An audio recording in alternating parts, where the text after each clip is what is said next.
Mm, A ver, me confirma si se puede ver. Sí, sí, doctor. Ok, Correcto. perfecto. Ahora voy a leer su currículum. El doctor Roger Vidal Ramírez es doctor y magíster en Derecho Civil por la Universidad Nacional Mayor de San Marcos, cursando estancias de investigación en el postdoctorado de la Universidad Católica de Paraná, Brasil. Es profesor en las facultades de Derecho de la Universidad Nacional Mayor de San Marcos, San Martín de Porres, Universidad Nacional Emilio Valdizán de Huánuco, Universidad Privada del Norte y Universidad Continental. Es director del capítulo peruano de la Asociación Iberoamericana de Derecho Privado y presidente del Instituto Peruano de Derecho Civil. Además, es árbitro y fundador del estudio Vidal Abogados. Estimado doctor, le cedemos el uso de la palabra. ¿Qué tal? Buenas noches. Me confirman si se me escucha Sí, y doctor. si se puede visualizar mi pantalla. Sí, sí podría extender más la pantalla para que sea completa. Así. Exacto. Excelente, doctor. Ok. Bueno, en primer término quiero agradecer esta invitación a BibLawyer por siempre representar una plataforma bastante seria en lo que es capacitación y cultura jurídica, y voy a permitirme en estos breves minutos conversar sobre un tema importante: la responsabilidad civil por daño ambiental. Y de hecho que la primera idea que se nos grafica es este caso de la contaminación causada por petróleo, imputada desde el punto de vista de la responsabilidad civil a la empresa Repsol. Pero obviamente tengamos en cuenta que no es el único caso de daños ambientales producidos en sede peruana. De manera breve vamos a comentar cuatro, ¿no? Tenemos este caso famosísimo de la fundición de Oroya, de Dao Ran. Los que hemos tenido la posibilidad de viajar por la carretera central, a Huánuco, Huancayo y otras partes del centro o la selva central, hace 10 o 15 o 20 años pasábamos por la Oroya, y esta empresa Dao Ram tuvo problemas ambientales muy serios. Se discutía mucho si al momento de que la matriz que se encuentra en los Estados Unidos compró esta fundición, no se daba cuenta que estaba comprando un gran problema ambiental por la tecnología obsoleta. Es así que el gobierno de Alan García emitió una norma legal para ampliar el PAM, el Programa de Adecuación y Manejo Ambiental, pese al salvataje, claro, del gobierno. Dao jamás pudo tener una actividad bastante seria en poder modificar su actividad contaminante. Por otro lado, este caso fue bastante mediático porque generó que el Estado peruano sea demandado en la Corte Interamericana por los llamados niños de plomo, y es así que la Corte Interamericana admite una medida cautelar de emergencia ambiental, obligando al Estado peruano que por temas de salud se tome medidas. Entonces, es un caso bien emblemático que expuso al Perú en medios de prensa y redes internacionales. Otro caso típico que se da cada cierto tiempo, lamentablemente en Loreto, es los derrames que se producen por petróleo, ¿no? Estos derrames, es bueno mencionarlo, que conforme a la información periodística y la información de fiscalización, en algunas oportunidades es producido por los mismos pobladores que con herramientas pican estos ductos y con eso se generan daños. Quizás lo hacen por un tema de solicitar apoyo del Estado, solicitar el apoyo de las empresas, o para que cumplan este rol de responsabilidad social empresarial que puede también ser malentendido. Otro ejemplo típico se da bastante en la selva. En muchos lugares de la selva existe la explotación ilegal del oro. El mejor ejemplo de esto es Madre de Dios. Y un caso que llegó a ser materia del primer pleno casatorio, el caso de contaminación de mercurio en la localidad de Choropampe, Cajamarca, allá por el año 2000, 2001, si mal no recuerdo, ¿no? Sucede que dos camiones contratados por Minera Yanacocha, que eran de la empresa Ranza, se accidentaron descarrilándose en medio de la carretera por donde transcurría esta comunidad campesina, y los comuneros, pensando que eran oro, empezaron en bolsas, en sacos, en baldes, agrupar el mercurio y hacerlos ingresar a su domicilio. Y obviamente estamos frente a un caso de daños ambientales. Lamentablemente, a mi parecer, y concuerdo con lo que en aquel tiempo exponía el profesor Leiser León, quien decía el primer pleno casatorio de la vergüenza, porque no entender que si bien se transó, porque Minera Yanacocha realizó transacciones extrajudiciales por $1.000, $2.000, $4.000, entregando montos, y obviamente los que entendemos la figura nos habla pues que una vez firmado este acuerdo existe lo que se llama la cosa juzgada, que ya no puede ser revisado en vía judicial, y lo que dice la Corte Suprema es que esta transacción tiene la condición de cosa juzgada y que no puede ser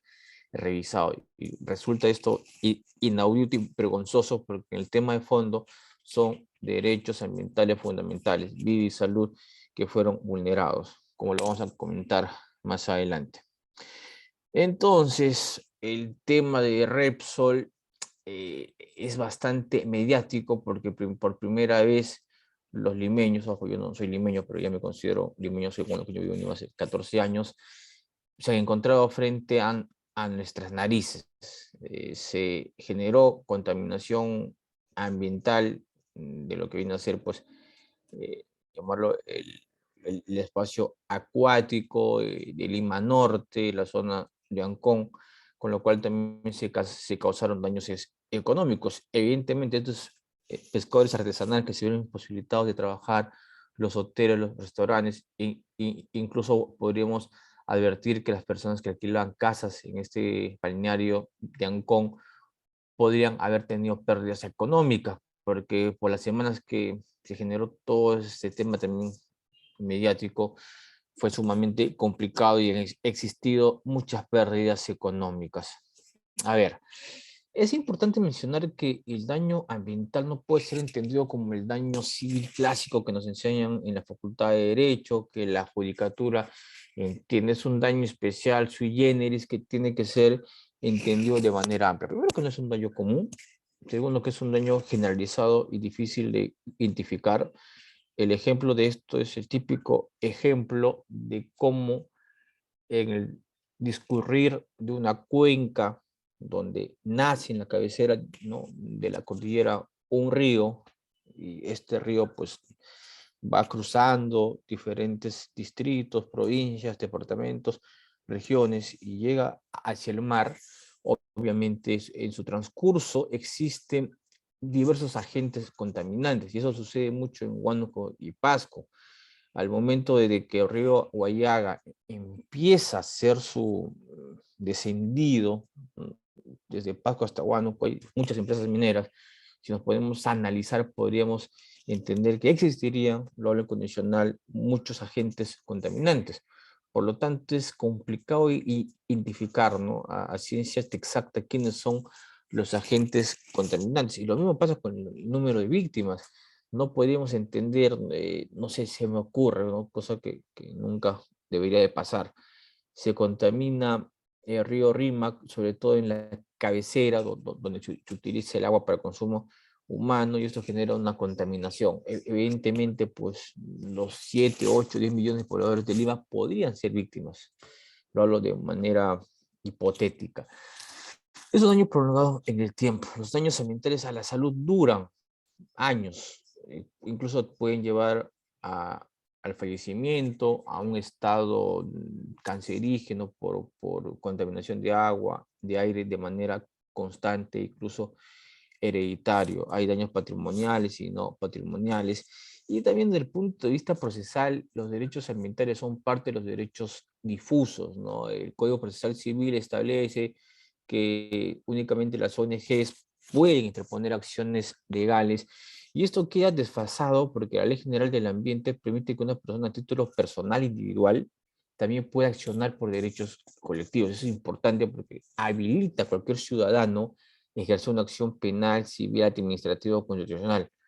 Por otro lado, toda actividad contaminante efectúa una disminución en la amplitud de la vida. Supongamos que es un minero ilegal, esto obviamente, que se encuentra en el río trabajando pues sin botas, sin guantes, sin lentes, mascarillas especiales para el tratamiento del mercurio. Obviamente que no va a llegar a los 40 o 50 años, ¿no? quizás su expectativa de vida disminuya, contravienen derechos fundamentales, vida, salud, domicilio, el derecho a la tranquilidad, vivir un medio ambiente adecuado, y también volvemos a reiterar que es complicado identificar la cantidad exacta de víctimas.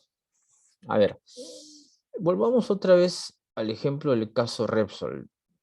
¿Se presentaron daños económicos? Sí. No nos vamos a preguntar si existen estudios o medios probatorios. Finalmente, por la información que todos hemos conocido, se inició una investigación en el Ministerio Público, el OEFA también tiene un tema administrativo con ellos, quizás hay procesos civiles o están por iniciarse, por lo menos hace 2 o 3 semanas, Indecopi por las redes sociales preciso que había presentado una demanda. Me parece un poco extraño porque hasta donde tengo conocimiento, Indecopi se encarga de oficio de establecer investigaciones por temas de cuando existen daños al mercado o sienten que hay prácticas abusivas como monopolio o se abusa de los consumidores en general, ¿no? Pero bueno, lo dejo ahí.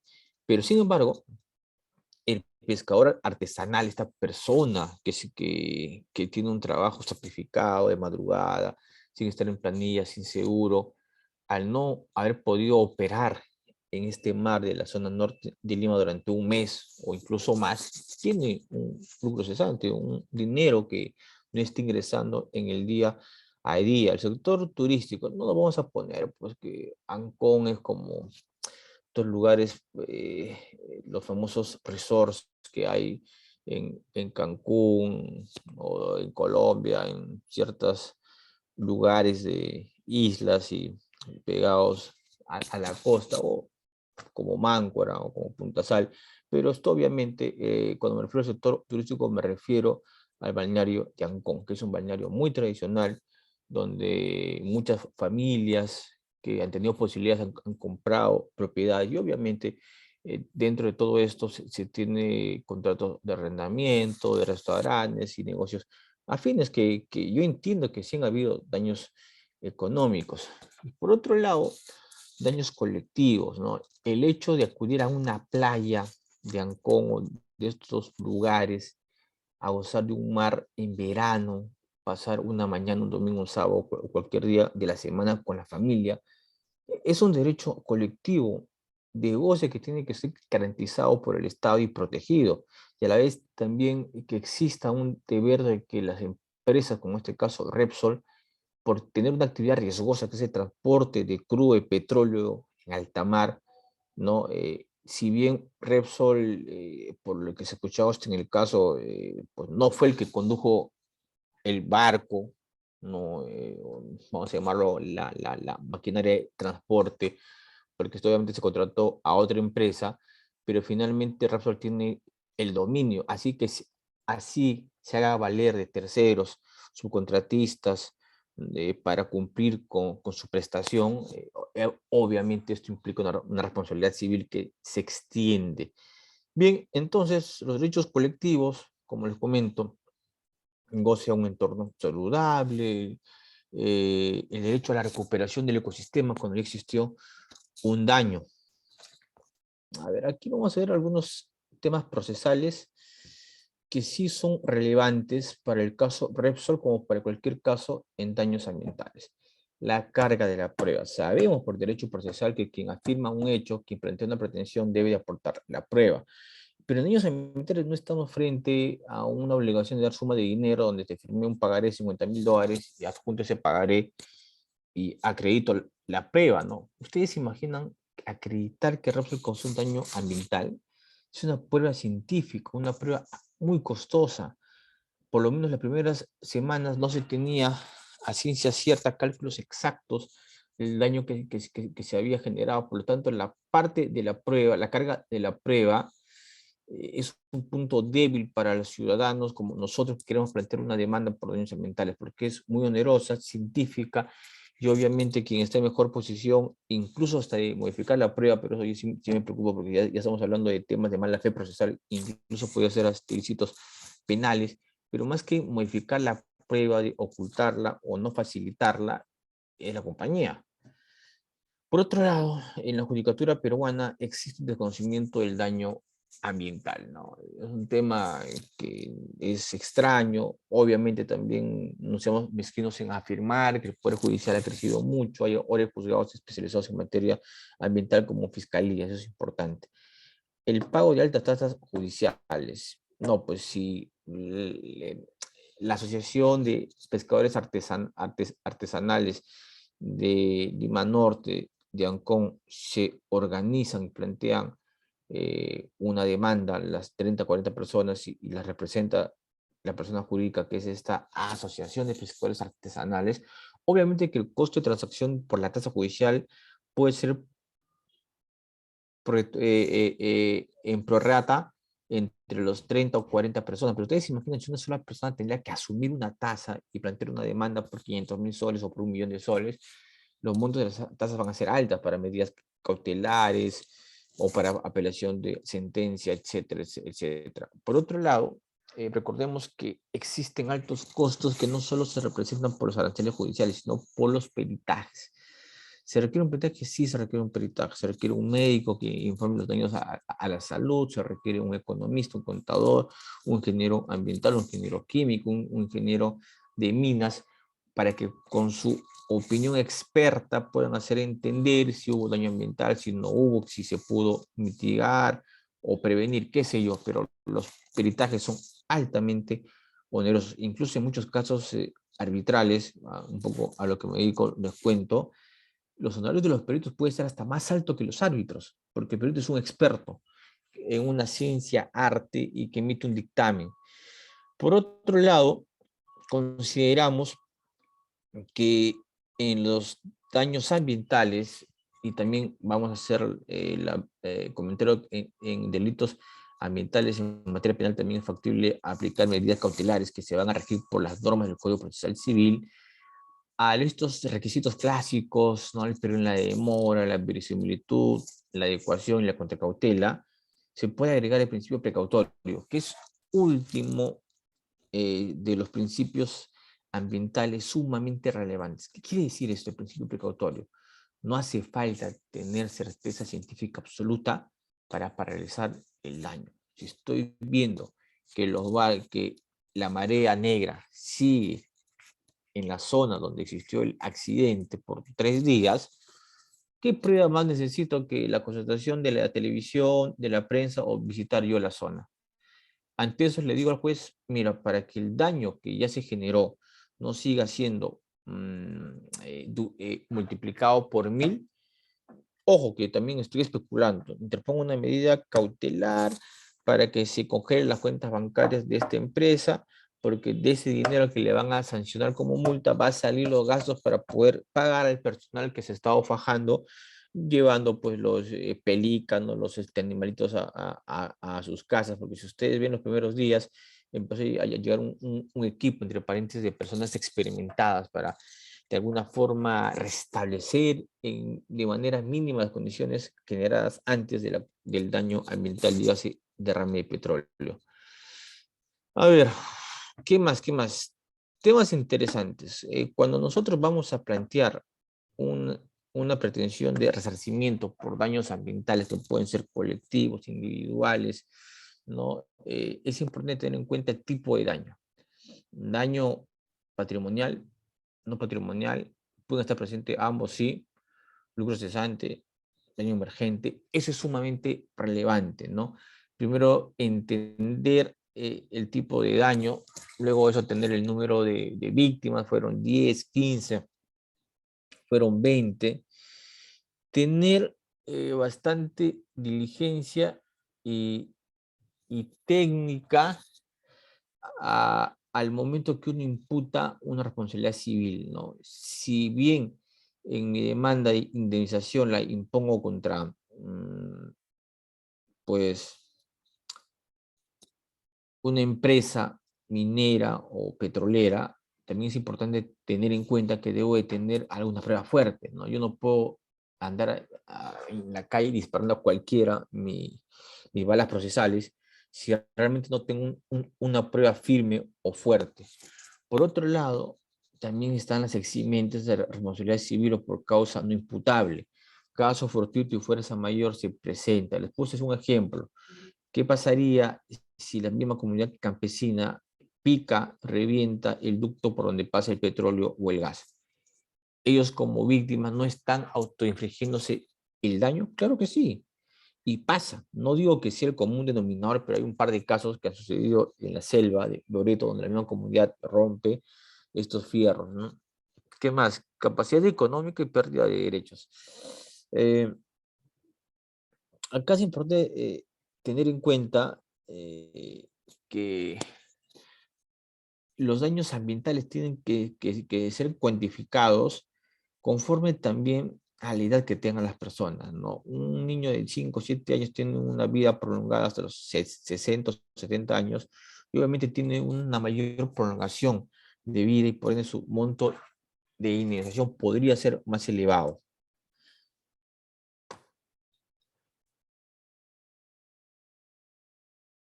A ver, chicos, algunas conclusiones para escuchar sus preguntas. A ver, primero que el daño ambiental es un daño que puede ser personal, que puede ser colectivo. Personal porque van a haber ciertos derechos que yo los puedo defender de manera directa y hay otros derechos que tienen que ser defendidos de manera colectiva. Un ejemplo interesante es el famoso caso Ostra contra el Estado español, que empezó en 1991-92. La familia Ostra vivía en el ayuntamiento de Murcia, cerca Madrid, si mal no recuerdo. Entonces, la familia Murcia se dedicaba al arrendamiento de cuartos y hospedajes para estudiantes de una universidad cercana, ¿no? Lo que suele pasar siempre, si ustedes van en universidades de Lima y de provincias, alrededor se mueven negocios de alquiler de departamentos, cuartos, casas, justamente para los estudiantes, ¿no? Entonces, el señor Lucia Happy le iba bastante bien en su casa de 6 pisos, alquilaba departamentos, cuartos, estudiantes, tenía 2 jóvenes hijas y por cosas del destino modifican la zonificación de su barrio, por llamarlo de esta manera. Y con eso, a su costado se instala una empresa que no era una empresa que tenga actividad pues, industrial de primer orden, era una empresa que se dedicaba pues, a la fabricación de carteras, billeteras, monederos, ¿no? Entonces se instala esta fábrica y el señor, el propietario, empieza a tener los peores problemas de su vida. Sus hijas se enferman de enfermedades respiratorias. Hay pericias donde dicen que justamente un antes y un después, antes de que llegue esta empresa, tenían una salud perfecta. Llegó esta empresa, empezaron los problemas de salud. Los estudiantes que tenían sus departamentos y cuartos empezaron a resolver los contratos, indicando de que nadie quería vivir en un lugar donde existía bulla, malos olores, porque al costado de tu casa, así sea una fábrica, si bien no era una fábrica que, no sé, pues fabricaron tractores, carros, ¿no? Celulares, qué sé yo, pero fabricaban con un grupo de personas que eran los trabajadores y obviamente esto pues genera una incomodidad, porque ustedes se imaginan que al costado de mi departamento, de mi casa, se instale una fábrica mediana, si por así uno está incómodo cuando su vecino chanca con un clavo, una pared y damos el grito al cielo, ¿no? Ustedes pues se imaginan estos aspectos. Por otro lado, también es importante mencionar.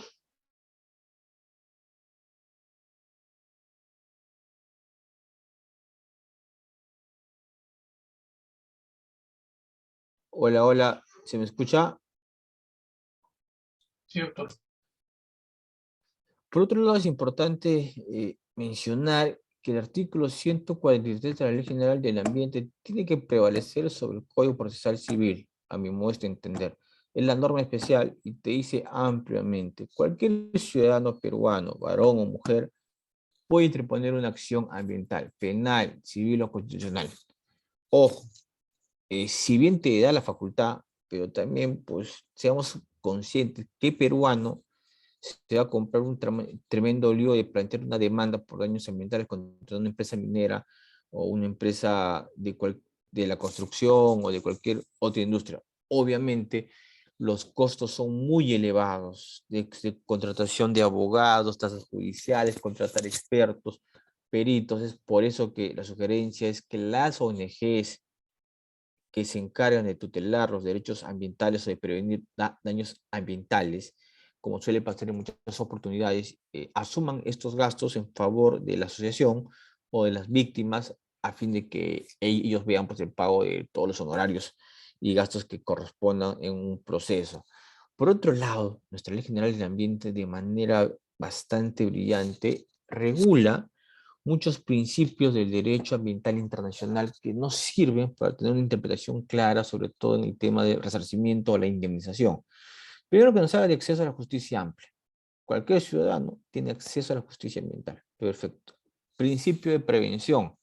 Y acá necesariamente vamos a tener que volver a las funciones de la responsabilidad civil, una responsabilidad preventiva, sancionatoria, limitativa, ¿no? Por lo tanto, la prevención es una característica propia del derecho ambiental. No esperamos que el daño se genere, sino evitarlo, y para eso te pedimos como entidad administrativa que te sujetes al cumplimiento, ¿no? de ciertos estándares ambientales, normativas. Si bien la actividad económica de recursos naturales en su mayoría es libre, no se paga impuestos, pero eso no quiere decir que el Estado también vaya imponiendo ciertos protocolos de funcionamiento adecuados. Principio precautorio, repito, no hace tener certeza científica absoluta para que se pida a un juez o un fiscal que tome cartas en el asunto, ¿no? El principio de responsabilidad, el principio contaminador pagador. Si dañas, te paga. Si contaminas, paga. Creo que es el principio más importante. Y la pregunta es, en el 2001, en el periodo, me parece que en el periodo 2010 o 11, es donde se emite este primer pleno casatorio. Por lo menos por cosas de la vida, por casualidad, por pereza, los jueces supremos no pudieron dar lectura de la Ley General del Ambiente y poder entender que ya existía una norma procesal que debía de ser aplicada a ese proceso. Y no se aplicó. Bueno, los juzgados deben definir el daño ambiental. Repito, el daño ambiental vincula derechos fundamentales: salud, propiedad, domicilio, el derecho a mi tranquilidad, a mi paz. Y por otro lado, también existen eximentes de responsabilidad civil, ¿no? El ejemplo es pues, eh, en el sentido de que nadie, y vuelvo al caso Repsol, podía suponer que el jefe o el chofer del barco iba a cometer una torpeza, y te pido que no le pongas a San Fernando en esta historia. Quien tuvo una mala manipulación fue el propietario del barco y no Resort. Puede ser también una posibilidad, ¿no? De las eximentes, caso fortuito, fuerza eh, mayor, que son las preguntas más frecuentes.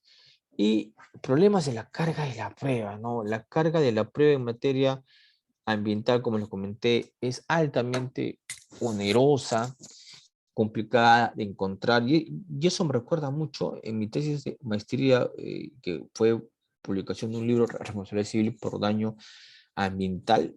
Obtuve una sentencia de un colega magistrado juez Zambrano, y una sentencia brillante de 400 y más páginas, donde pues se establece, ¿no?, que en materia probatoria fue un tema sumamente complicado.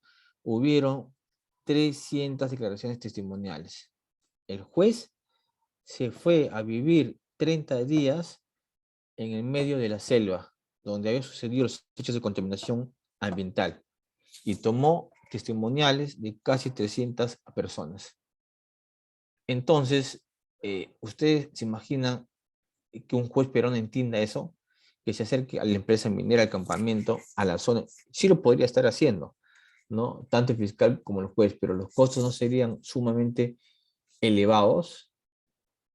Pero sin embargo, el derecho a la prueba es amplio, no podemos nosotros ir en contra de eso, ¿no? Es un derecho amplio y todo lo demás. Bien, jóvenes, quedo presto a sus preguntas, comentarios, por favor, con el mayor agrado.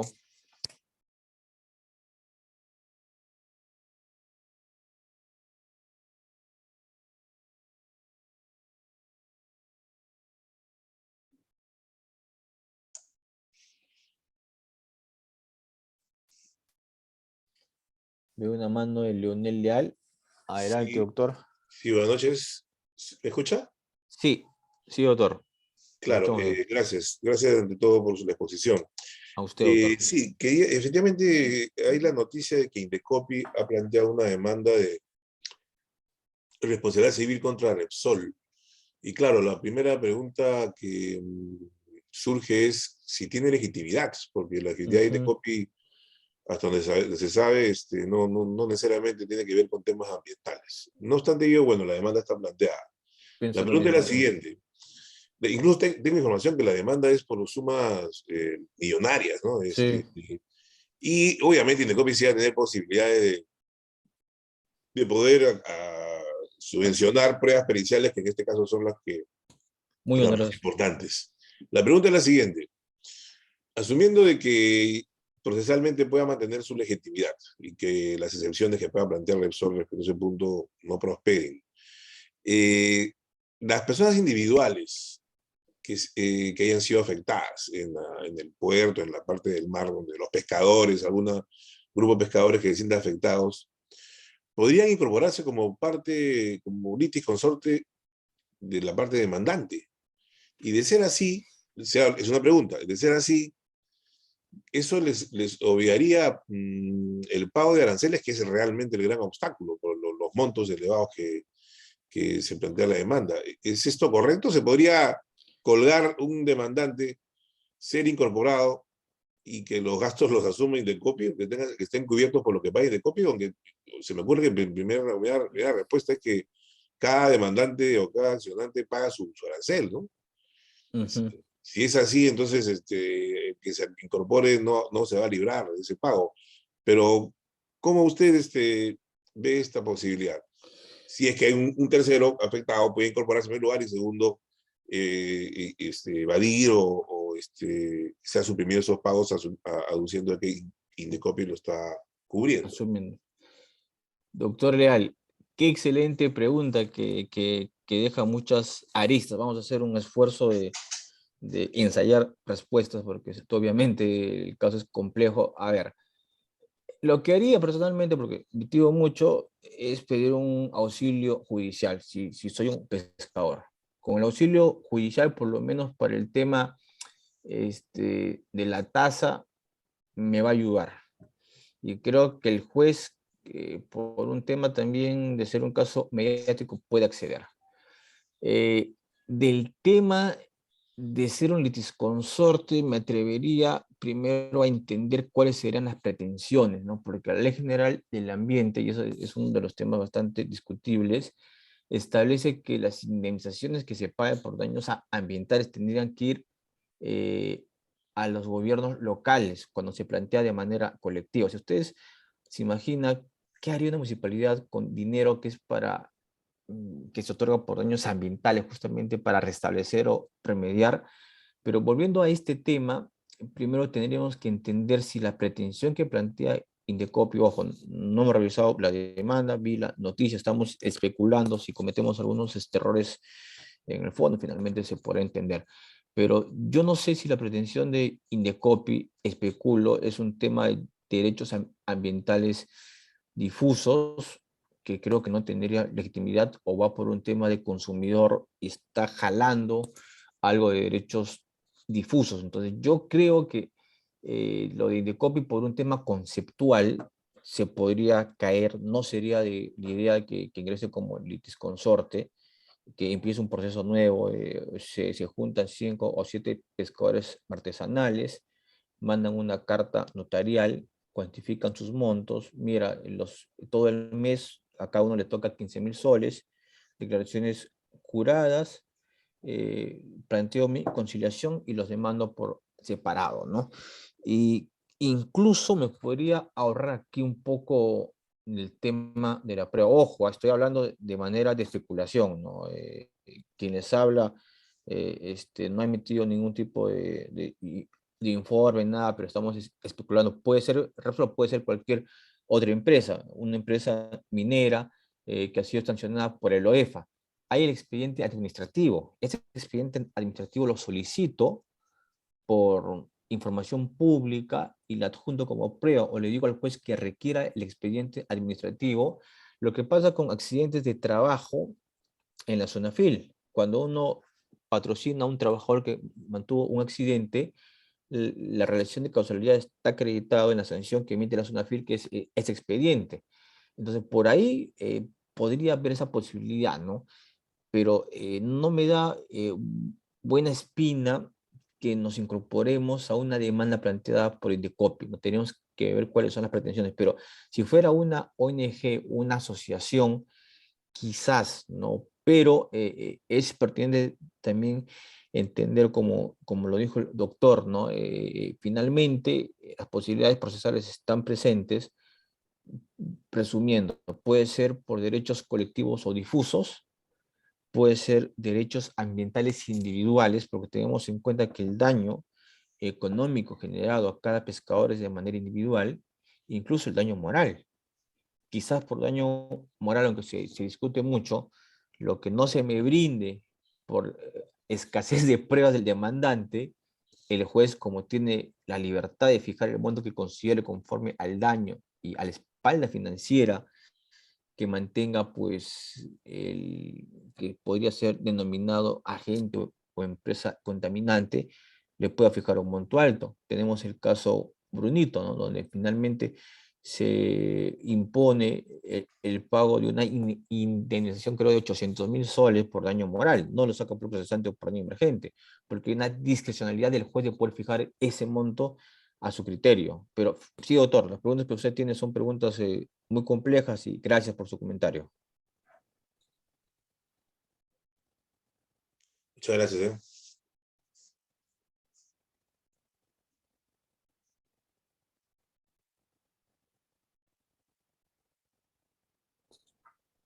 Estimado doctor, hay algunas dos preguntas en el chat, se las traslado.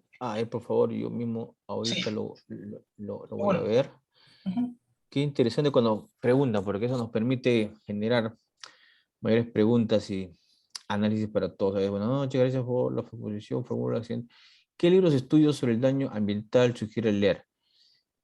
Eh, Miren, sobre daño ambiental hay un libro de Giordano Fraga, un profesor español, lo puede consultar por internet. Podría también consultar modestamente mi tesis de maestría en la Universidad Mayor de San Marcos.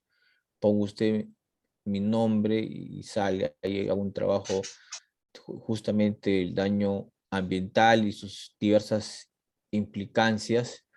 Después hay doctrina chilena y colombiana que han trabajado mucho el daño ambiental. En Argentina también se ha escrito mucho el profesor Néstor Caferato, un profesor argentino que ha escrito mucho el tema.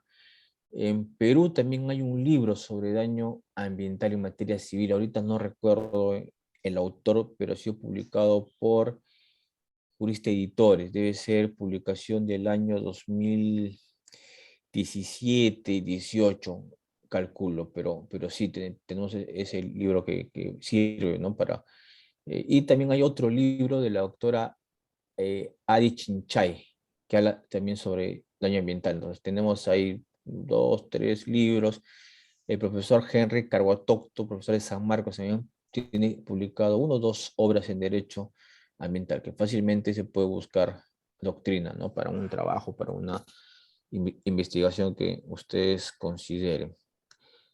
A ver, pregunta de Javier Guamán. Buenas noches. ¿Qué opinión le merece la figura de causa mayor y hecho fortuito en el cual algunos privados han utilizado para librar de la responsabilidad de daños ambientales?